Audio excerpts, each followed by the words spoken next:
Hey everyone, I'm Phil Albertelli, and this is The Week in Doubt, episode 300. Not really a show for kids, but hey, I'll take the applause. No Pepsi and Jaeger for you guys. Actually, not to be a downer, but the 300th episode probably already passed by a while ago, if you take into consideration all the specials and unnumbered shows I've published in the past. But hey, this is still the 300th numbered episode, right? Right? Little shits. Anyway, let's do this. So as I stated last week, I want to celebrate the 300th episode of The Week in Doubt by going all the way back to the beginning and giving the inaugural episode a listen. I thought it would be interesting to see how much the show and I have changed or haven't over the years. So let's begin.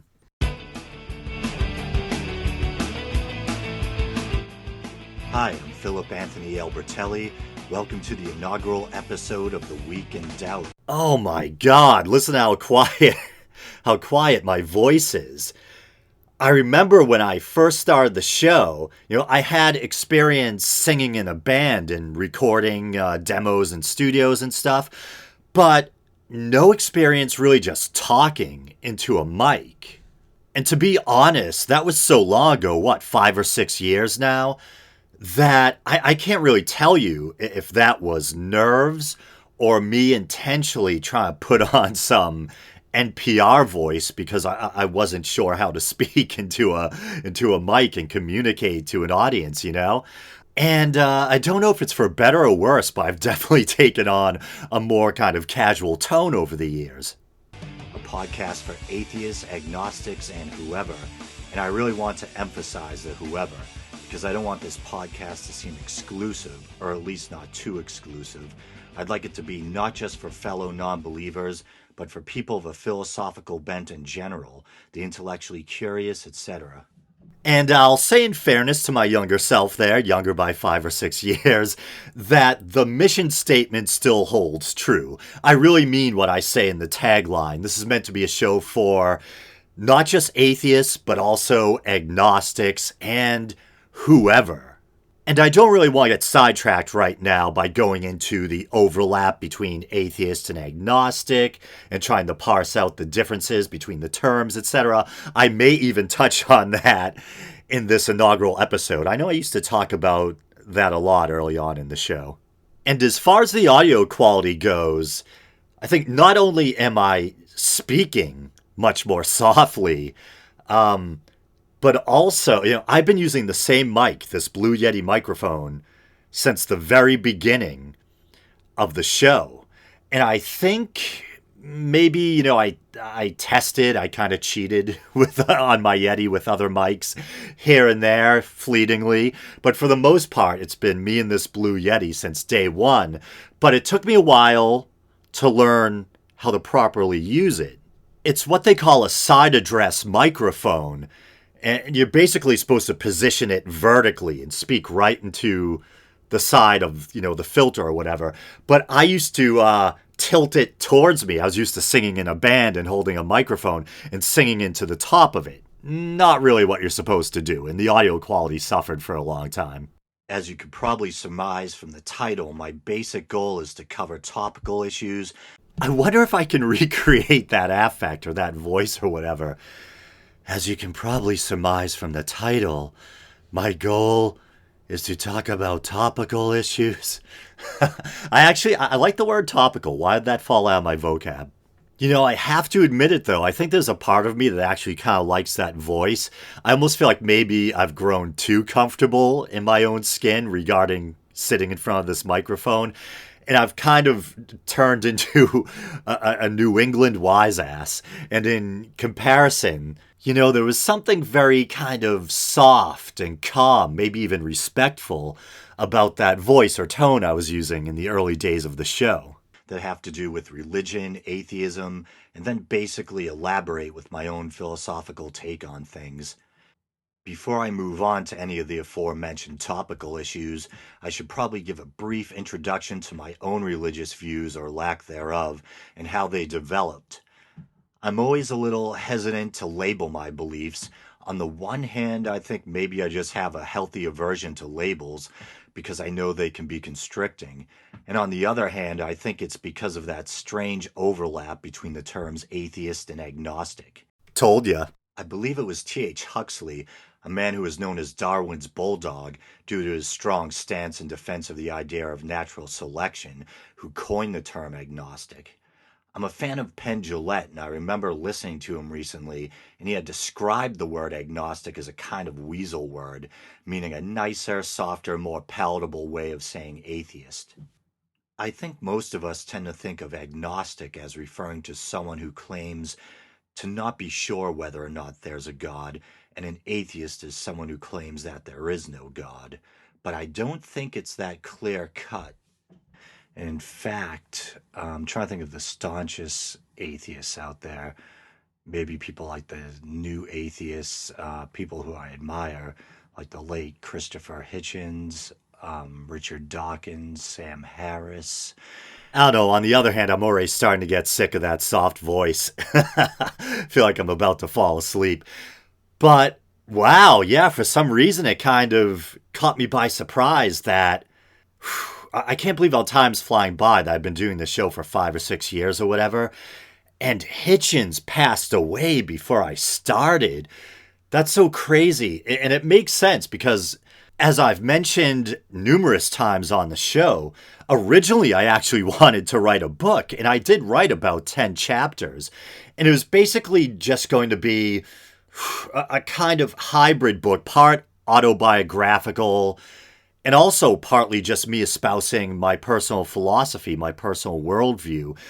And the autobiographical parts were going to be regarding my journey towards becoming a non-believer. I actually read a few chapters from that book and turned that into an episode of the show. I forget which episode number it is, but it's out there somewhere. Oh man, did you hear that plane? Some kind of cargo cult receiving a delivery. Yeah, but anyway, that book was going to be dedicated to the memory of Christopher Hitchens. So yeah, he passed away before I even began the podcast. Man. And I think all of them have more sense than to actually claim that they know 100% that there is no God. I think it's more the case, and I'll include myself here.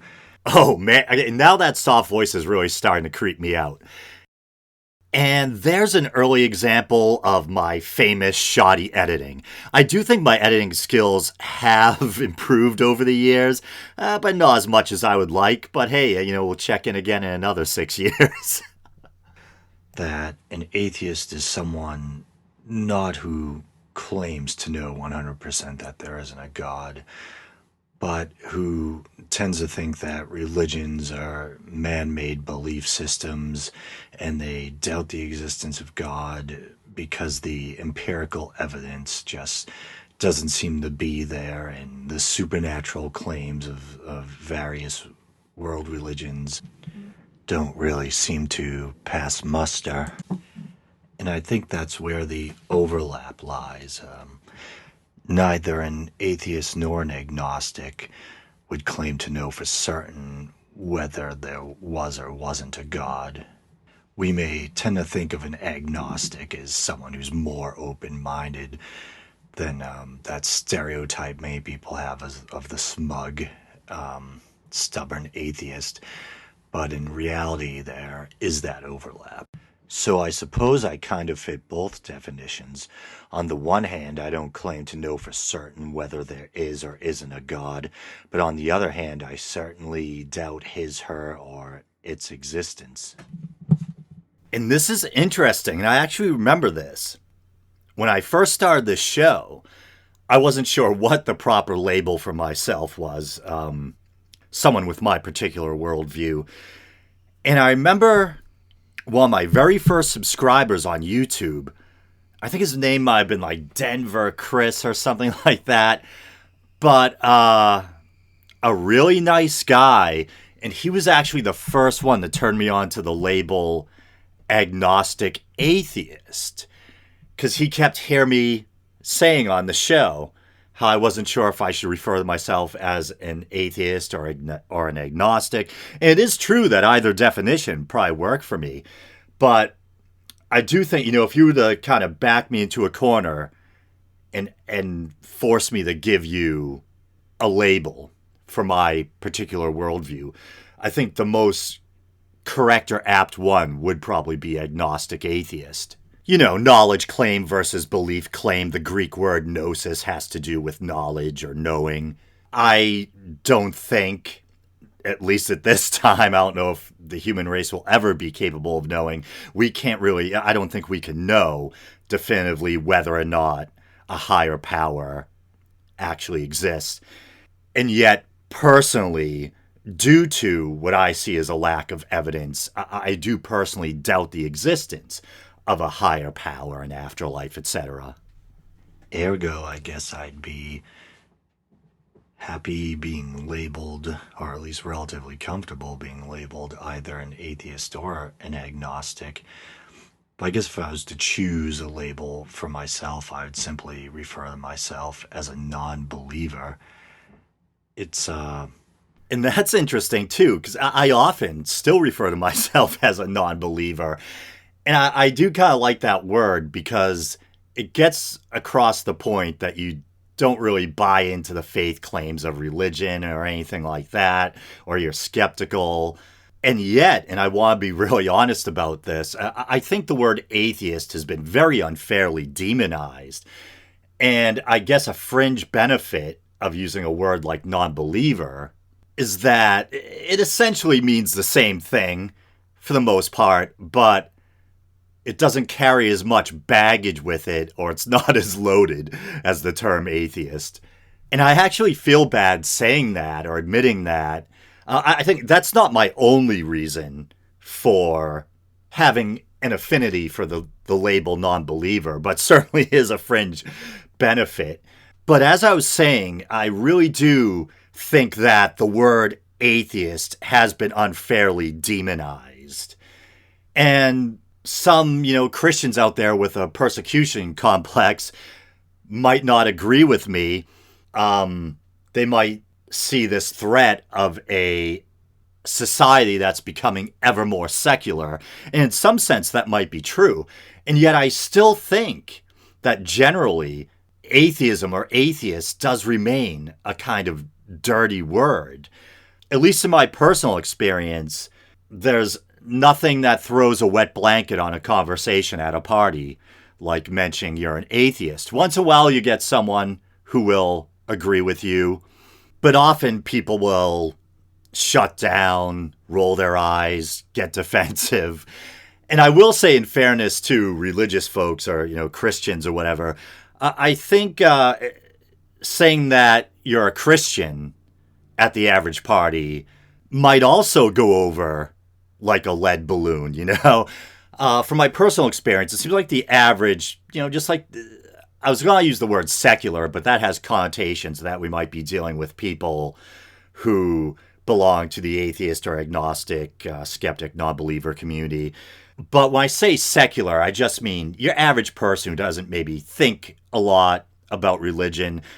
Maybe at best they're kind of culturally Christian, still wear their confirmation necklace or or something like that, but they just want to go out, have a good time, survive the work week. They're not really thinking about the big existential questions or thinking about religion.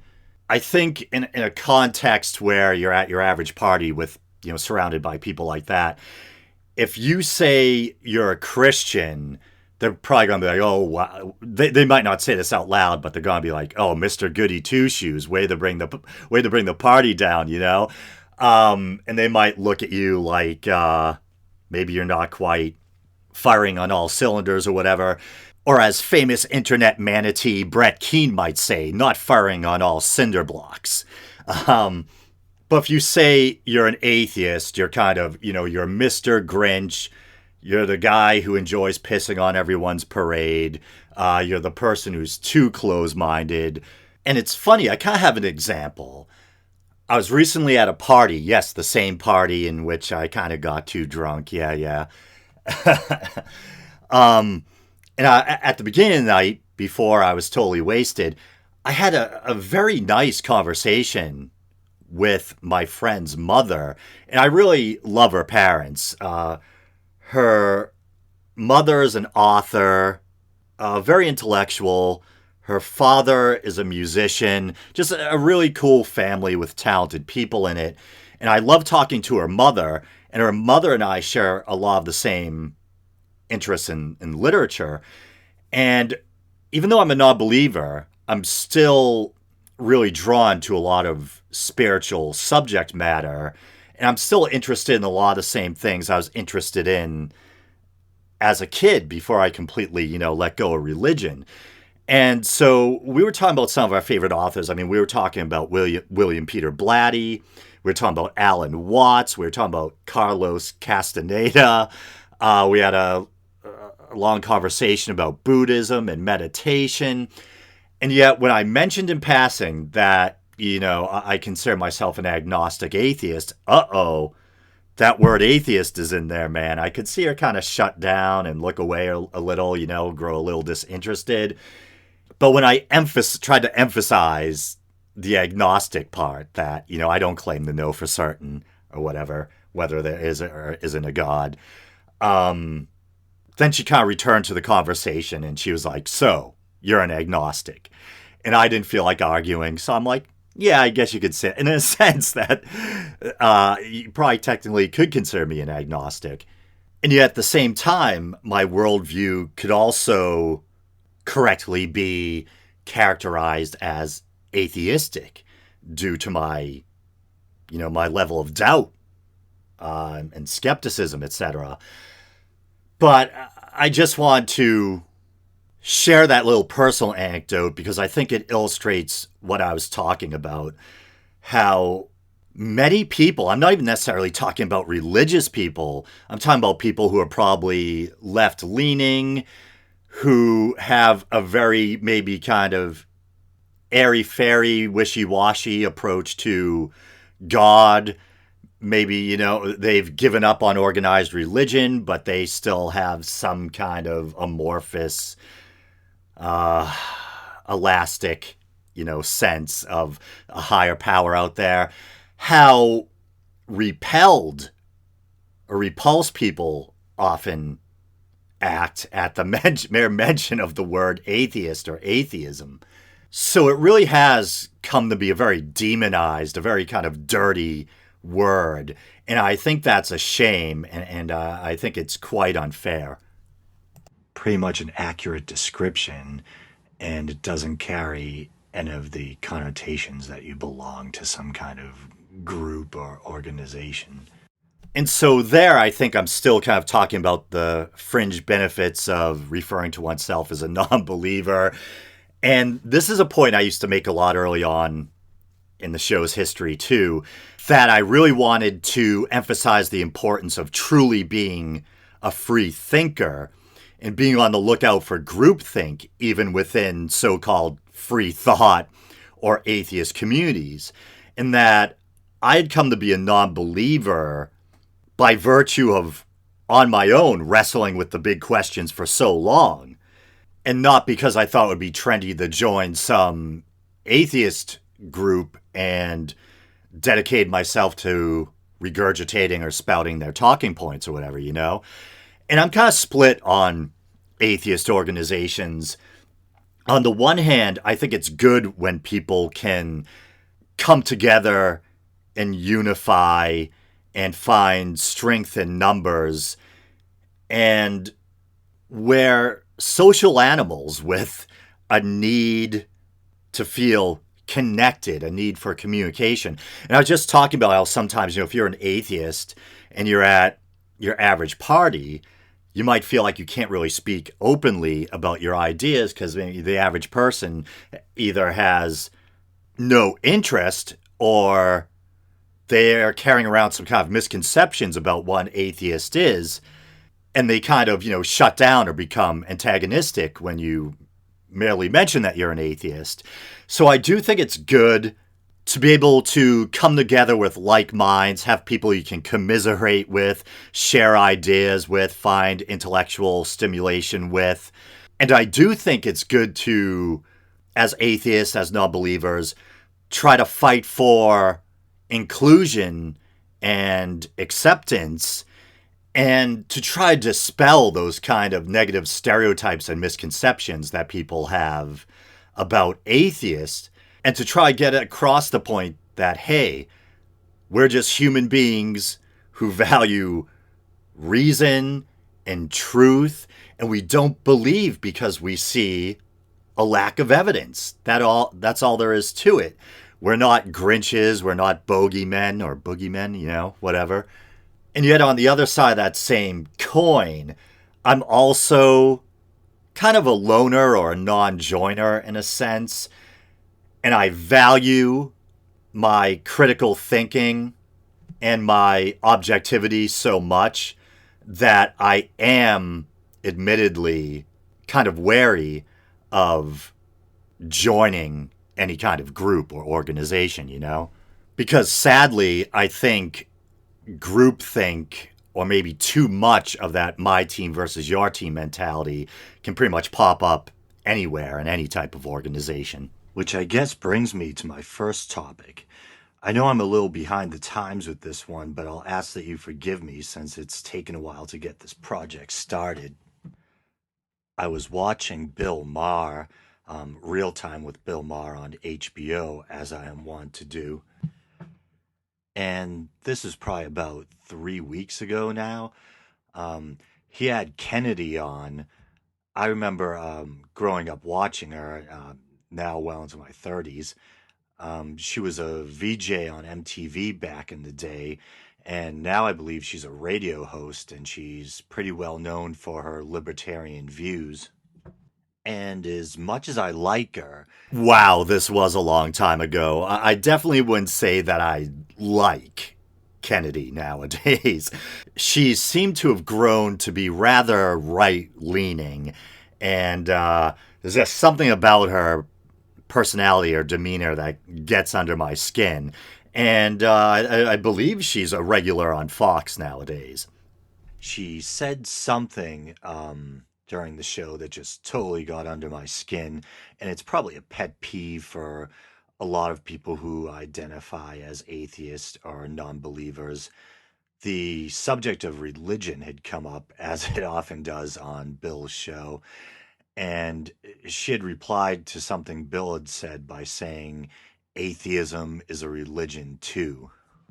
Oh man, that old chestnut. I hope I do a decent job of refuting her points here because I really don't have the energy to deal with that one right now. I think my jaw dropped a little, but I was thankful that at least Bill had the presence of mind to call her comment shallow. Shallow might seem a little harsh, but I actually think it's pretty appropriate because I think her comment shows a fundamental misunderstanding of atheism. And it kind of goes back to what I was just discussing when I was talking about the overlap between atheism and agnosticism. There's this kind of misconception that the atheist believes 100% that there is no God, and therefore they're a person of faith in a sense, because it takes faith to believe 100% that something doesn't exist. And I actually used to hold a similar view too back in my earlier, more idealistic days. I used to kind of, even though I had an aversion to labels, I used to kind of pride myself on being merely agnostic and at least keeping the door open for the possibility that there might be something more. And so I used to kind of proudly say too that I thought atheism was a religion, and I was wisely, in the middle, in between the fundamental religious person and kind of bleak, stubborn atheist. And of course, as I got older and began to read the works of atheist authors more and whatnot, I came to realize just what I talked about earlier. There is that overlap where even the staunchest of atheists, if they're sensible, doesn't claim to know 100%. what the ultimate truth of the universe is, whether there is or isn't some sort of higher power out there. So that just drives me crazy when people fall back on that old saw that atheism is a religion too. Yeah, I guess I did an alright job there. Thanks, Phil from the past. And who knows, maybe it got under Bill's skin a little too, because I think it was the next week where he kind of referred to it during his new rules segment. And he actually had a pretty funny remark where I'm paraphrasing, where he said that saying that atheism was a religion was like saying abstinence was a sexual position. And as funny as it is, I think it's also pretty accurate, because atheism is pretty much the absence of religion, not a religion in and of itself. I remember that I mentioned in passing that I would talk about the development of my beliefs a little. And as you could probably guess from my Italian surname, I was raised Catholic. We were fairly observant. I think, like a lot of families, it started out church every Sunday, then it kind of devolved to church just on the holidays, and then pretty much church not at all. But I did go to Sunday school, CCD, First Communion, confirmation, that sort of thing. I think even at an early age, I was pretty intellectually curious in regards to life's big questions. And I think, like all children, or most children, I had that moment, that kind of loss of innocence, that moment when you're confronted that with the fact that no, Virginia, there isn't a Santa Claus or Easter Bunny or etc. I remember kind of working from there and thinking, wow, adults have a similar way of talking about God and Jesus as they do when talking about those assorted mythical holiday figures. Somewhere in my youth, I developed a avid interest in mythology, and that kind of blossomed into an interest in world history, world religion. And I think once you start really studying those things, you begin to see the parallels between the belief system you've been indoctrinated into in those dead ones we call mythologies, or the study of world history or world religion can show you how belief systems evolve out of other belief systems. You begin to notice things like the contradictions within religious texts. For instance, if we look at the Old Testament, we have things like doublets, which are. Wow, I've mentioned doublets so many times on the show. In episode 1, already at it. More than one account of the same story, especially in the book of Genesis, with little differences in details, the amount of animals brought aboard the ark, that sort of thing. If you move to the New Testament, you have things like the discrepancy between the synoptic gospels and the gospel of John, where John has Christ actually dying on a different day than in the synoptics, most likely as a kind of literary device so that Christ could be depicted in his account as the Paschal Lamb, as an actual Passover sacrifice. And if you know your Mesopotamian mythology, you start to notice kind of weird parallels. For instance, a lot of you probably have heard of the Epic of Gilgamesh and the flood story contained therein, and how closely it parallels the Noah flood story in the Old Testament. And I should say, despite the fact that I'm a non believer, and this will probably come up a lot in the series, I absolutely love the holidays. And I think those of us who are raised Catholic or Christian in general, we just take, when we're young, we take the holidays for granted as if they've always been Christian holidays. We just take them at face value. But as you study world history and the history of religion, you learn the weird little, very interesting facts about how Christian holidays were grafted on top of pre existing pagan traditions or combined with them. And we end up with things like the birth of Christ being celebrated on the 25th of December, which had already been a celebration time for the god Mithra or Mithras. And there's the Norse pagan traditions of dragging an evergreen in and burning Yule logs and things like that. The Catholic All Saints' Day, All Hallows Eve being grafted on top of the Celtic New Year Samhain and henceforth becoming Halloween. I think all those little things just kept drawing my attention more and more to the possibility or fact that religions are man-made, and that there isn't seemingly a heck of a lot of evidence to back up religion's supernatural claims. And I think I also noticed that a lot of people kind of employed that cafeteria Catholic approach, where because of the ever continuing progress of science, religion is forced to come to loggerheads with science and give way in some areas to reasonable people, at least, to scientific fact. For instance, we know that evolution is a fact. It's called the theory of evolution, but I think most scientists would agree it's a fact. We have the fossil record and DNA evidence. We can see genetically how species are related to other species. Some people would say, all right, yeah, I admit, I think the story of Adam and Eve is just a parable. We know about human evolution, so no one magically plopped down two perfect human specimens, a male and a female, and yet they'll still believe in the resurrection.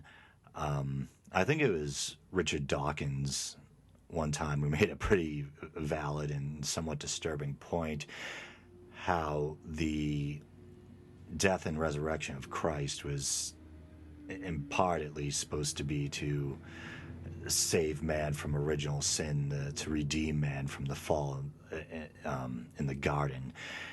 But if you believe that the tale of the garden is a parable, then that kind of knocks out the foundation of the purpose of the death and resurrection of Christ. And I think just things like that, just noticing the man-made nature of religion eroded away over time at my faith. I should point out, I don't think it was ever the case that I wanted to be a non-believer. I think that's a common misconception about atheists. I actually think becoming a non-believer, at least in my case, was a rather painful experience.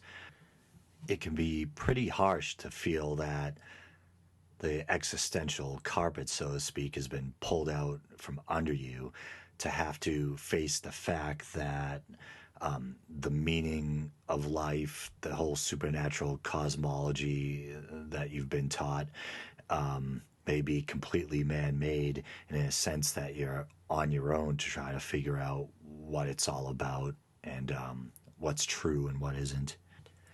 I think I actually wanted to believe, was even desperate to believe, but my reason just led me elsewhere. For a while, I found solace in Eastern religion, since I had lost faith in the idea of a personal God, of a sentient creator. There was some comfort in that Eastern concept of God, where not really the personal God, but that totality of the universe, that oneness of all being. And I think it might have been Pope John Paul once who described Buddhism as a kind of maybe I'm paraphrasing here, I might be completely wrong, but a romanticized atheism. I believe he did call it a kind of atheism.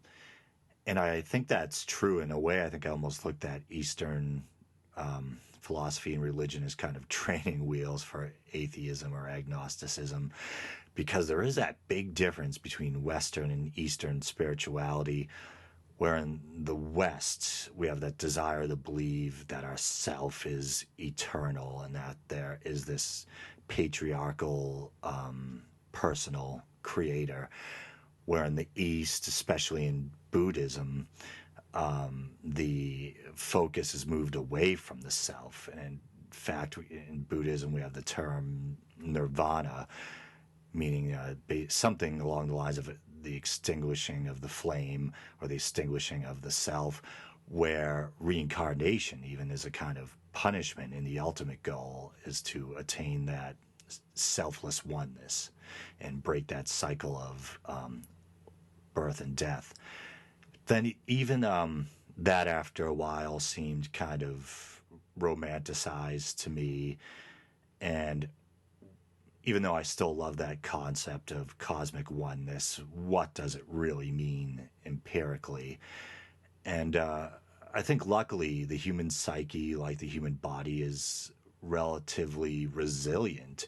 And I've actually reached a point in my life where the idea that I may not be eternal, the idea that there may not be a creator out there, doesn't seem so scary or painful anymore.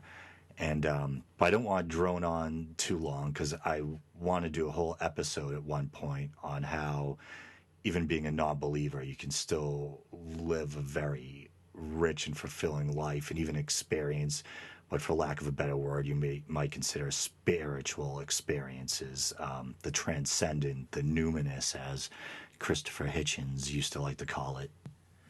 I wanted to quickly cover a couple other recent stories. There's one that you may already have heard of Miley Cyrus actually quoting Lawrence Krauss, as surreal as that seems. She had tweeted out one of his quotes, and I'm paraphrasing yet again. The basic gist was he was talking about how we're basically all made of stardust, and it was stars rather than Jesus that died so we could live. I actually thought I can understand why people of faith would be offended, but I actually thought it was pretty cool that a young person in the public eye seemed to, at least in passing, take an interest in science and take a moment to tweet something that heady. And I think she may even have gotten death threats, which doesn't seem very Christian. So, yeah, people should probably not do that. And there's one other story you may have heard of where Kirk Cameron, I actually saw this, he was on Piers Morgan Tonight, and Piers Morgan had asked him about his beliefs on homosexuality, and he basically said that it was unnatural and it was a danger to the foundations of civilization, etc. And that brought to mind this concept that I have. I'm sure other thinkers have probably long beaten me to it, but in my own head, I draw this kind of dichotomy between what I consider a kind of universal human morality and then kind of religious or dogmatic morality. I think universal morality, whether or not it's truly universal, I don't know, but I hope so. Universal morality to me would be, most of us would agree that rape, murder, theft, breaking into a person's home, child abuse, these things are all wrong because they violate our fellow human beings. And hopefully we understand in our core, whether we're religious or not, that those things are bad. And then I think of religious morality as those weird prohibitions, things that we're not violating another person, but still are forbidden to do because of kind of obscure religious reasons, like having to eat fish on certain Fridays, or not being able to pick up sticks on Saturdays, or prohibitions about what gender you have to lie with. Being a straight guy, I feel like I don't have much of a dog in this fight, other than I think it's wrong for other people to tell consenting adults what gender of person they can or cannot lie with. And I really think like homophobia on a religious basis is a good example of that kind of strange religious dogmatic morality, where no one's really being hurt by it. It's between consenting adults, but because there's a few passages about it in your particular religious text, you believe that it's a horrible sin. And I think it was Cenk Uygur on the Young Turks. I'm a big fan of the Young Turks. Wow. Okay, so once again, this really was a long time ago. So that's kind of changed too. Actually, recently, like over the past couple of months, I started watching the Young Turks a bit again and listening to their podcast. But yeah, I kind of became disillusioned with them around the time of the whole Sam Harris versus Cenk thing, and where I thought they were taking a very kind of unbalanced approach to stories having to do with Islam. And I felt like Cenk and some of the other hosts were way too quick to cry Islamophobia at times. And they seem to, although in fairness, sometimes Cenk would talk about his own deconversion from Islam and how he didn't believe in the faith claims of Islam. He thought some of the stuff in the book was barbaric, etc. But still, by and large, they seem to have been handling stories having to do with Islam with kid gloves in comparison to the way they'd kind of take the gloves off when dealing with Christianity, crazy right-wing pastors and politicians, etc., who had actually brought up a good point that shellfish is also prohibited in the Bible. Yet people seem to get far more worked up about things of a sexual nature. I don't know, I guess people just get more worked up about sex than they do about crustaceans and bivalves. So, food for thought. And I think that's it for the inaugural episode. So thank you for listening, and hopefully I'll be back soon. Oh, I was back. I was back over 300 times. But there it is, the inaugural episode. And I don't think I could emulate that soft, airy voice now if I wanted to. Oh my God. But thanks for listening, guys. And not to get all sentimental, but I'm imagining that some of you may have been along with me from the very beginning. And that actually, I do find that very moving. And I hope you remain with me indefinitely. I'll probably do at least another 300 episodes. So, all right. So, this has been episode 300. You guys know the drill. Please like the Facebook page. Please, you can follow the show on Twitter. Please check out the YouTube channel. Maybe you're doing that now. If you want to help the show out monetarily, the best way is to go patreon.com/theweekendoubt. And you can help the show out for as little as 99 cents a month. And you get access to all sorts of bonus content, the Not So Secret Show, my little Lovecraft readings, etc. Okay, later. Because I'm feeling lazy, I'm just going to borrow the outro music from the very first episode.